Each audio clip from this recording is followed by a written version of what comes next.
Ludwig era frequentemente perturbado por pensamentos suicidas. 3 de seus irmãos se suicidaram. Ele encontrou na facilidade das pessoas em se comunicarem de maneira errada e de não se expressarem claramente uma oportunidade de estudo. A filosofia de Wittgenstein foi dividida em 2 períodos. O primeiro, denominado Primeiro Wittgenstein, é o período anterior a 1929, que corresponde ao Tratado Lógico-Filosófico, e a enorme influência que exerceu sobre o Círculo de Viena. O segundo, denominado Segundo Wittgenstein, é o período posterior a 1930 e corresponde às investigações filosóficas, que exerceram grande influência sobre a filosofia analítica em geral e sobre... No Tratado Lógico-Filosóficos, Wittgenstein diz que as coisas por si só não têm sentido, elas só ganham um sentido quando elas são atribuídas a outra coisa. Isso acontece mesmo com as palavras. As palavras elas só vão ganhar um sentido quando elas estão ligadas em uma frase. Por exemplo, a palavra jaqueta. Ela é uma palavra que carece de significado, pois ela não está relacionada a nenhuma coisa a mais e também não tem um significado próprio. Agora, com a frase "a jaqueta está ao meu lado", ela ganha um significado e ela pode ser atribuída verdadeira ou falsa. Essa frase, ela é verdade. O que determina a verdade ou uma falsidade de uma frase é a conexão entre os objetos na frase e a conexão entre eles no mundo. Eles precisam ser iguais para tudo isso dar certo. Ou seja, a estrutura da linguagem e a estrutura do mundo são a mesma estrutura que seria a forma lógica. Mas como demonstrar isso? Bem, na verdade você não pode demonstrar, você apenas pode mostrar. Se você fosse mostrar como a forma lógica funciona, você teria que ver o mundo na sua totalidade, o que só seria possível se você estivesse na posição de Deus, o que também é impossível. O trabalho de entender a totalidade do mundo e da linguagem não é um trabalho do filósofo, mas sim um trabalho do místico. O sentimento do mundo como totalidade limitado é o sentimento místico. A filosofia não tem nada a dizer sobre a forma lógica e a condição de possibilidade de qualquer forma de figuração, sendo ela não afigurada. A forma lógica ela não se explica, ela se mostra.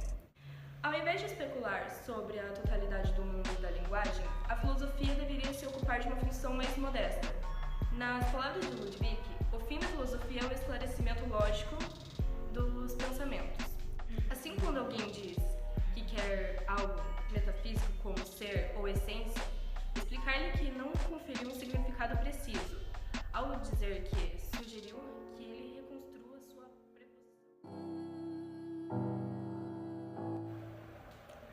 A segunda fase do pensamento de Wittgenstein caracteriza-se por uma forte crítica à sua primeira fase e à tradição filosófica.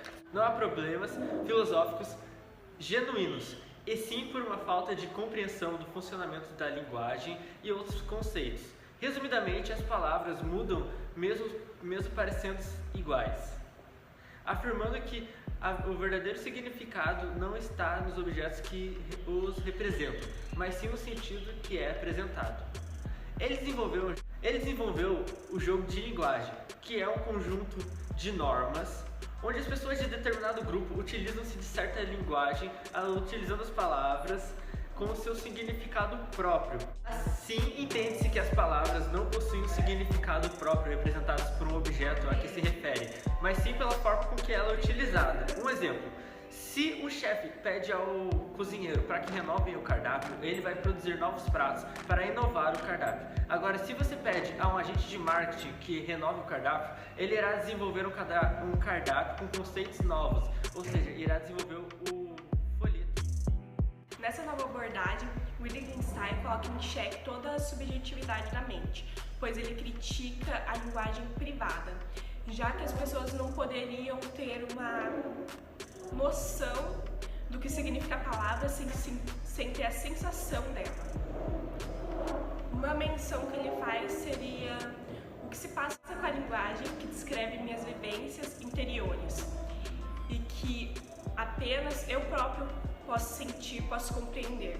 Como designo minhas sensações com palavras, assim como fazemos habitualmente.